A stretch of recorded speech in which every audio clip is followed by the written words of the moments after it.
Welcome students, हम बात करेंगे प्रॉब्लम की जो कि रिलेटेड है पास्कल्स ट्रायंगल से। अगर हम हिस्ट्री को उठाएं तो हमें पता चलता है कि जो हमारे पास बायनोमियल थ्योरम है, इस पे जो मैथमेटिशियंस ने वर्क करना 3rd सेंचुरी में ही शुरू कर दिया था। मतलब यूक्लिड सबसे पहले जो है वो माने जाते हैं अगर रिसर्च वर्क देखा जाए तो। उसके बाद उमर खयाम और चाइनीज इंडियंस मैथमेटिशियन थे जिन्होंने इस पे वर्क किया, और फिर मतलब ब्लेज पास्कल जो 17th सेंचुरी में उन्होंने बकायदा ये जो एक थ्योरम है हमारे सामने जो कि बायनोमियल थ्योरम है, जिसकी स्टेटमेंट मैंने यहाँ पे लिख दी है कि अगर हमारे पास ऐसा एक बायनोमियल एक्सप्रेशन जिसमें दो टर्म्स हों, इसे बायनोमियल कहते हैं। और इसकी पावर एक अगर पॉजिटिव इंटीजर के तौर पर भी हम जो है कंसीडर कर रहे हैं, ठीक है, या जीरो से चले, हम जीरो से स्टार्ट ले रहे हैं कि नॉन नेगेटिव इंटीजर्स की अगर हम बात कर रहे हो, ठीक है, तो ये वाली जो हमारे पास रूल है, ये जो प्रिंसिपल है, ये इस थ्योरम में जो हमें बताया जा रहा है ये अप्लाई किया जा सकता है। और हमारे वो एक्सप्रेशन जिनको एक्सपेंड करने के लिए हमें बहुत ज़्यादा टाइम रिक्वायर हो जाता था, मतलब कि पावर 4 से अबव अगर मैं बात करूं, पावर 14 कर लें या 140 कर लें, तो अब इस पे कम से कम अगर a+b की 140 पावर हम लें तो पूरा दिन शायद हमारा लग जाए इसमें, इससे ज़्यादा इसको एक्सपेंड करते वक्त। और लेकिन अब ये बायनोमियल थ्योरम अप्लाई करते हैं तो इससे हम बहुत जल्द जो है मतलब उस टाइम के मुकाबले में जो कि पहले लगता था उसके मुकाबले बहुत जल्द इसका आंसर ले आते हैं, ठीक है। अब ये इसी एक्सप्रेशन को लिखने के दो तरीके हैं, और हमारा जो क्वेश्चन है, अब हम क्वेश्चन पे जाते हैं जी। प्रॉब्लम जो हमारा है उसको हम सॉल्व करते हैं। क्वेश्चन जो कुछ इस तरह से है जी कि इसमें यूजिंग बायनोमियल थ्योरम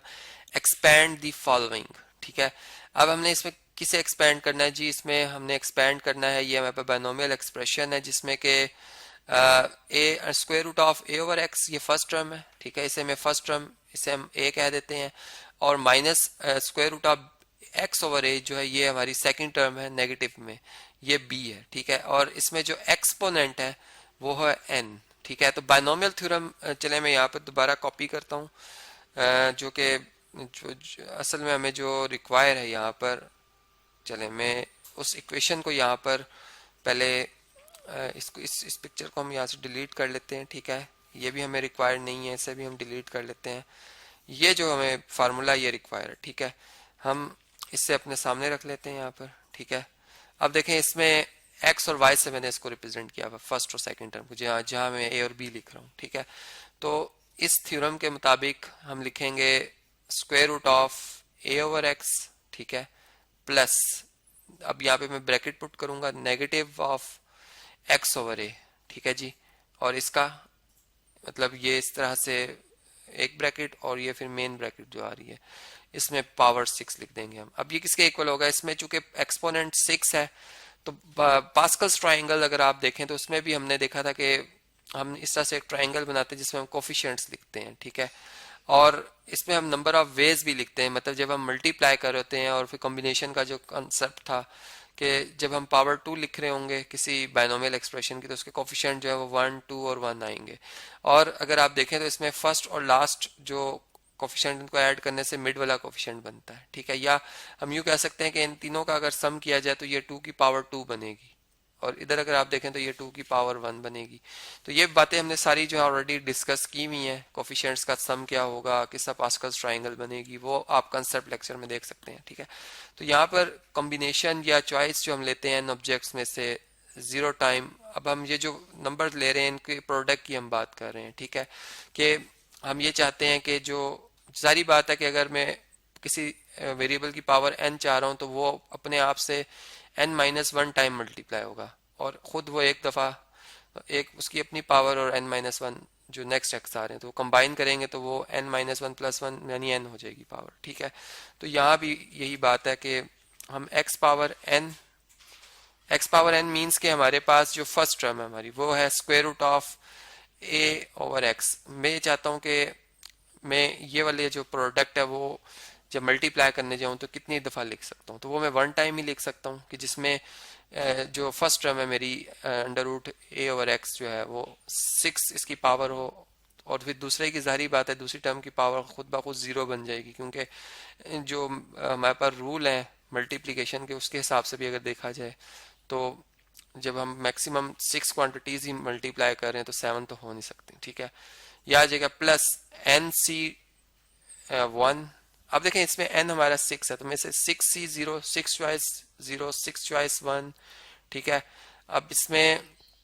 जो square root of a over x है इसकी पावर अब एक कम होती जाएगी, 5 हो जाएगी, और negative of x over a जो है इसकी एक पावर इंक्रीज हो जाएगी, ठीक है, इसकी एक पावर इंक्रीज हो जाएगी। इसी तरह इससे नेक्स्ट टर्म जो आ रही है वो है 6c2, ठीक है, और इसमें जो फर्स्ट टर्म है हमारी ए ओवर एक्स, इसकी एक्सपोनेंट जो है वो एक कम हो जाएगी, 4 हो जाएगी, और negative of x over a जो स्क्वायर रूट के अंदर लिखा हुआ है इसकी पावर हो जाएगी 2, ठीक है। इसी तरह 6c3, ठीक है, और इसमें जो square root of a over x है इसकी एक्सपोनेंट जो है वो 3 हो जाएगी, जबकि यहाँ पर negative of square root of x over a, x divided by a, इसकी एक्सपोनेंट जो है वो 3 हो जाएगी। कंबाइन करेंगे तो ये 6 बननी चाहिए, ठीक है। इसी तरह इससे नेक्स्ट जो है हमारे पास जो टर्म्स आ रही हैं, अगर हम इनको लिखें, प्लस 6c4 की बारी है, और इसमें जो ए ओवर एक्स है स्क्वायर रूट के अंदर इसकी पावर हो जाएगी 2, जबकि negative of x over a जो है स्क्वायर रूट के अंदर इसकी एक्सपोनेंट जो है वो हो जाएगी 4, प्लस इसी तरह 6c5, ठीक है जी, ये यहाँ पर जो ए ओवर एक्स अंडर रूट के अंदर इसकी एक्सपोनेंट जो है वो हो जाएगी 1, ठीक है, जिसके मैं एज इट इज लिख रहा हूँ, चले 1 लिख देते हैं, और जो negative of square root of x over a है इसकी एक्सपोनेंट जो है वो हो जाएगी 5, और लास्ट में लास्ट टर्म जो आ रही है हमारी 7th टर्म, ठीक है, चूंकि एक्सपोनेंट 6 है तो इसमें 7 टर्म्स बनेंगी। ये आएगा square root of a over x, इसकी एक्सपोनेंट बनेगी 0, जबकि negative of square root x over a जो है इसकी एक्सपोनेंट बन जाएगी 6। अब हमने इसे सिंप्लीफाई करना है, ठीक है जी। 6c0 और 6c6 हमेशा 1 के इक्वल होते हैं, मतलब nc0 और ncn जो है वो हमेशा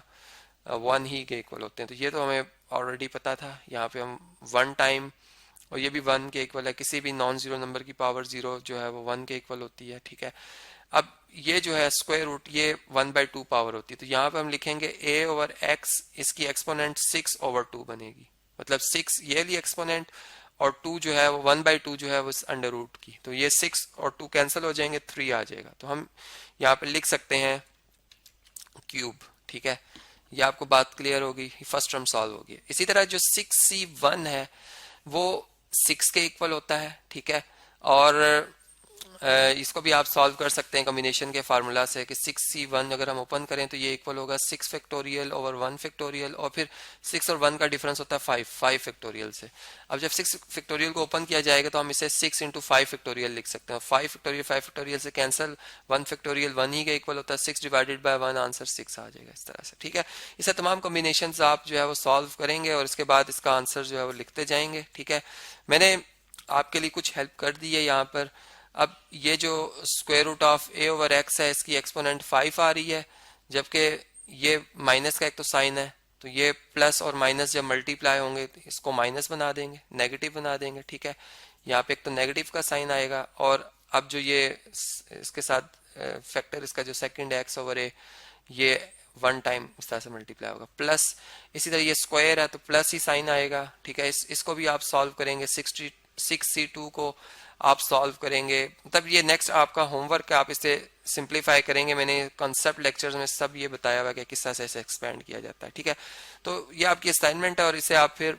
जो है वो देख लीजिएगा कि किस तरह से इसको आप मजीद सॉल्व करेंगे। तो आपने देखा जो पास्कल्स ट्राइंगल है, ठीक है, इसके कॉन्सेप्ट लेक्चर में मैंने बताया था कि बायनोमियल जो हमारा एक्सप्रेशन होता है, ठीक है, और उसको जब एक्सपेंड किया जाता है तो उसके जो कोफिशिएंट्स होते हैं, बायनोमियल कोफिशिएंट्स, ये हम कैसे ट्राइंगल से बना सकते हैं, और फिर ये थ्योरम, मतलब जो ये थ्योरम की स्टेटमेंट है ये बनी थी, और अब ये इसकी एप्लीकेशन थी जिसमें कि हमने इस एक्सप्रेशन को एक्सपेंड करना था। ये इसके कोफिशिएंट्स हैं जो कि मैंने आपको एक असाइनमेंट दी कि आप इसे खुद इसकी वैल्यूज को फाइंड करके लिखेंगे।